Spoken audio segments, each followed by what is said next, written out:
Sir, రాజకీయాల్లో ఇప్పటివరకు అంటే ఈ మధ్య కాలంలో చూస్తుంటే ఎవరైనా సరే ఏదో గెలుస్తారు లేదా ఓడిపోతారు. కానీ అధికారంలో ఉండి ఓడిపోయి మళ్ళీ అధికారం సంపాదించుకొని మళ్ళీ ఓడిపోయి మళ్ళీ గెలిచిన చరిత్ర ఎవరికైనా ఒక్కరికైనా సమకాలీన రాజకీయ నాయకులు ఎవరికైనా ఉందా? లేదా ఇంతకుముందు పాతతరం రాజకీయ నాయకులు ఎవరికైనా ఉందా? ఉంటే వాళ్ళ ఎవరు? వాళ్ళ గురించి చెప్పండి సార్. చంద్రబాబు నాయుడు గారు కాకుండా ఎవరైనా ఉన్నారా? ఈ ఈ ఘనత స్థాయి ఓన్లీ చంద్రబాబు నాయుడు గారికి మాత్రమే ఉందా?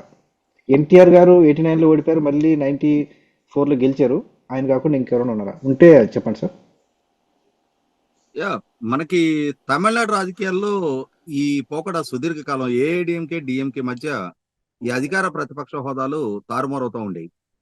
కొన్ని సంవత్సరాలు ఏఐడిఎంకే అధికారంలో ఉంటే కొన్ని సంవత్సరాలు డిఎంకే అధికారంలో ఉంటూ అక్కడ ఆ, అంటే శాశ్వతంగా ఒకరిని అధికారంలో కొనసాగనివ్వాల.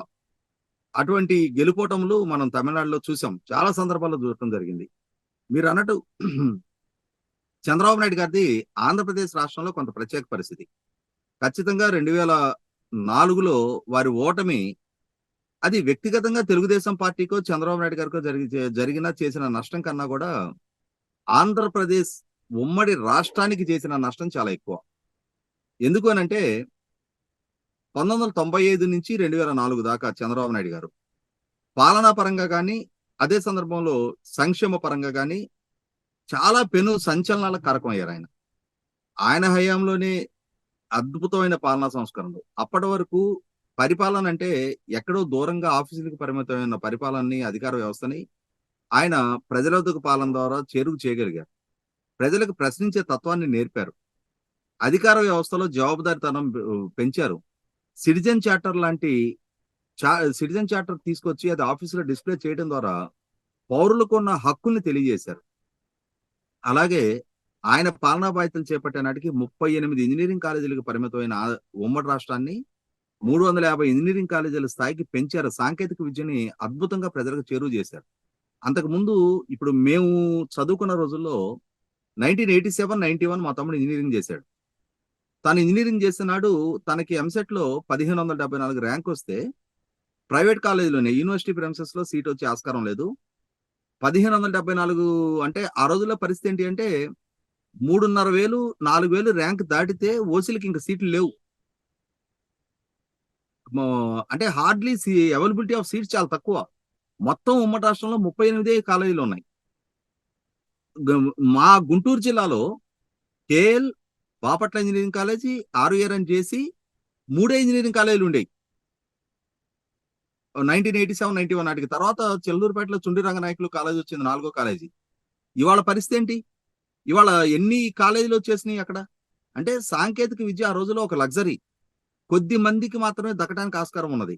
మనకి యూపీఎస్సీ క్రాక్ చేసి సివిల్స్ తెచ్చుకోవడం ఎంత కష్టతరమో అట్లాంటిది ఎంసెట్ లో ఇంజనీరింగ్ ర్యాంక్ తెచ్చుకోవడం కూడా అంత కష్టతరమైన పరిస్థితులు ఒకనాడు. అటువంటి స్థితి నుంచి ఇవాళ సాంకేతిక విద్యని ప్రజలకు చేరువ చేశారు. ఏ కుటుంబం నుంచి ఏ పిల్లలైనా సరే ఇంజనీరింగ్ చదివించుకోగలిగే సామర్థ్యాన్ని, ఆ అవకాశాలు చంద్రబాబు నాయుడు గారు సృష్టించారు.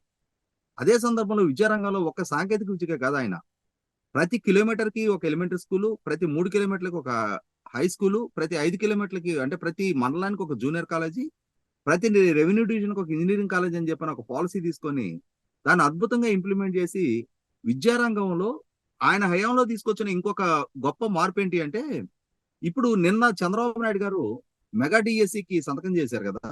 అసలు ఈ డిఎస్సి చరిత్ర ఒకసారి మనం చెప్పుకొని తీరాలి. ఉపాధ్యాయ నియామకాల్లో రాజకీయ ప్రమేయం ఉండకూడదు, పారదర్శకంగా నియామకాలు జరగాలి అని చెప్పని ఈ డిస్ట్రిక్ట్ సెలక్షన్ కమిషన్ ద్వారా ఉపాధ్యాయ నియామక వ్యవస్థని ఎన్టీ రామారావు గారు మొట్టమొదటిగా తీసుకొచ్చారు.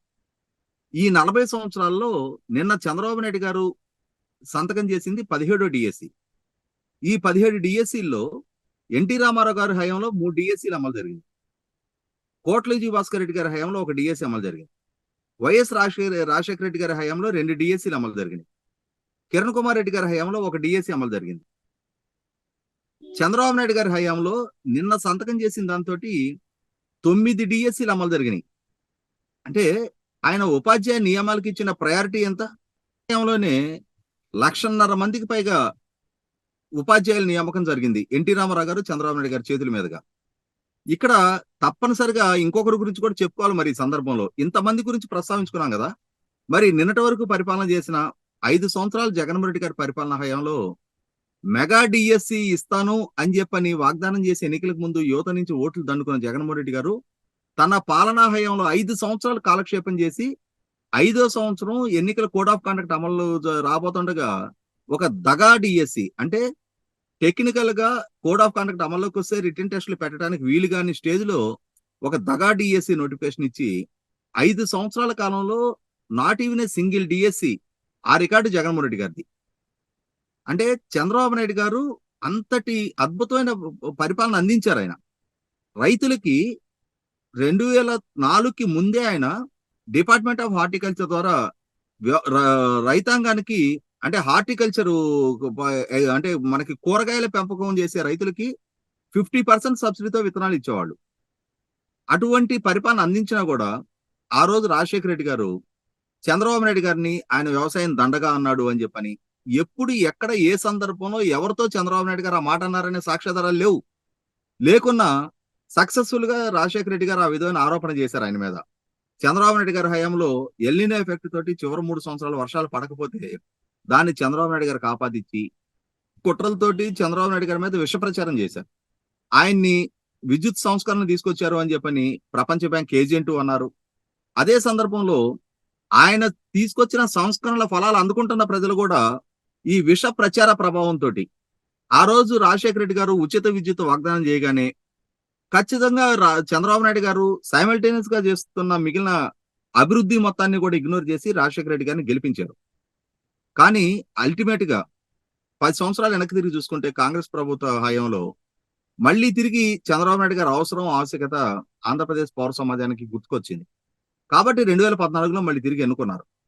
ఇక్కడ గమనించుకోవాల్సింది ఏంటంటే చంద్రబాబు నాయుడు గారు 2004లో ఓడిపోవటం అనేది తద్వారా దారితీసిన రాజకీయ పరిస్థితులు కూడా ఒకసారి గమనించుకుంటే ఆయన ఓడిపోయిన తర్వాత ప్రాంతీయ తత్వం పెంచి పోషించారు, పెరిగిపోయింది, రాష్ట్ర విభజనకు గురైంది.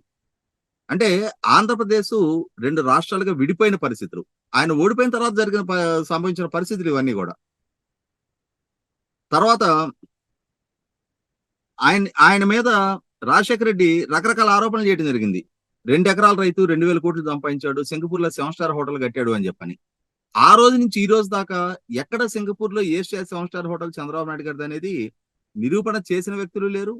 చంద్రబాబు నాయుడు గారు నాకు సంబంధించిన ఆస్తిపాస్తులు ఇవి అని దశాబ్ద కాలం పైగా ఈ పారదర్శకంగా ప్రతి సంవత్సరం వాళ్ళ ఆస్తులు ప్రకటన చేస్తా ఉన్నారు.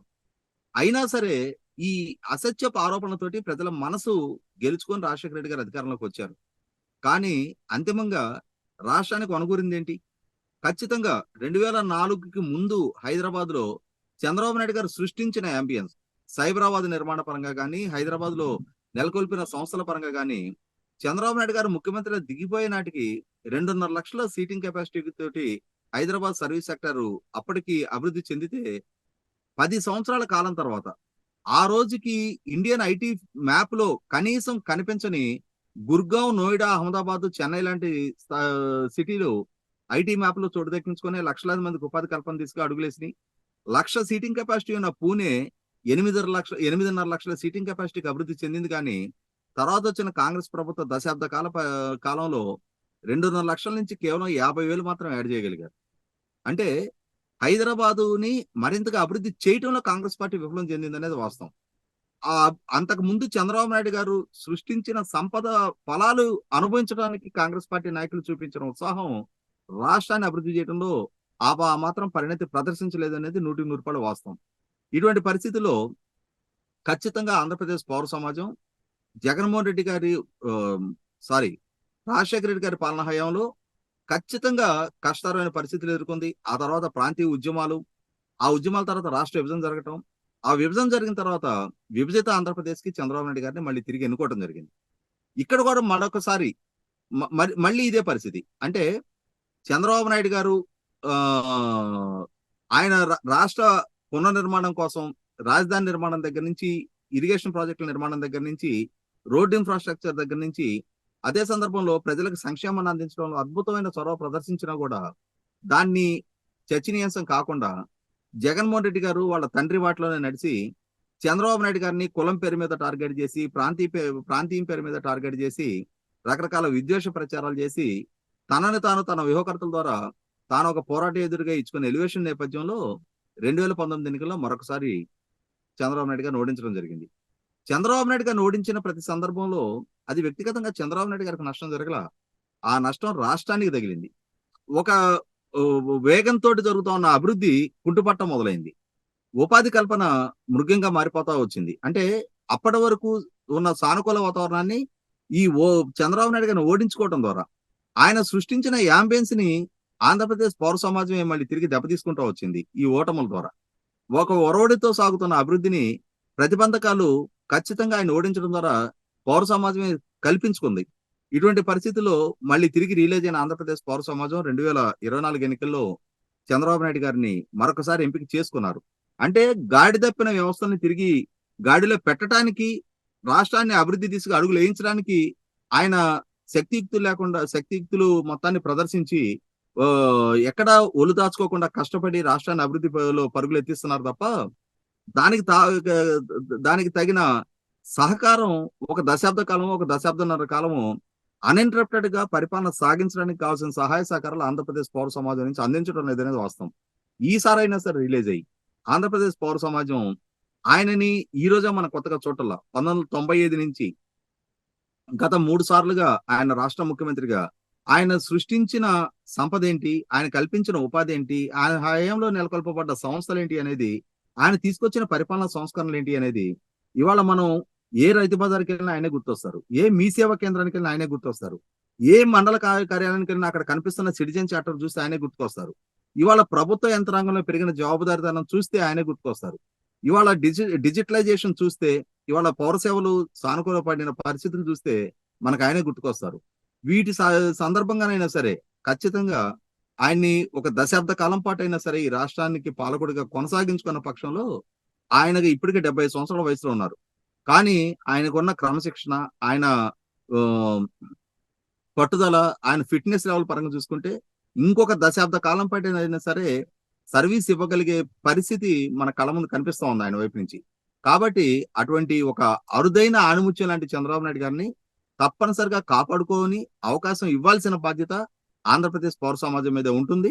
ఈసారైనా సరే మరొక తప్పు చేయకుండా ఆయనకి రాబోయే 2029 ఎన్నికల నాటికి కూడా ఈనాడు దక్కించిన విజయం మరొకసారి దక్కించి ఒక దశాబ్ద కాలం పాటు ఆయన చేతిలో రాష్ట్రాన్ని అప్పజెప్పినప్పుడు ఖచ్చితంగా మన జీవితాలు మెరుగుపడతాయి, మన సామాజిక స్థితిగతులు మెరుగుపడతాయి, రాష్ట్ర బ్రాండింగ్ మెరుగుపడుతుంది, మన బిడ్డలకు ఉపాధి దక్కుతుంది, మన ఆస్తులు సెక్యూర్డ్గా ఉంటాయి, శాంతి భద్రతలు కాపాడబడతాయి, మహిళలు సగర్వంగా సాధికారతో జీవించడానికి ఆస్కారం కలుగుతుంది.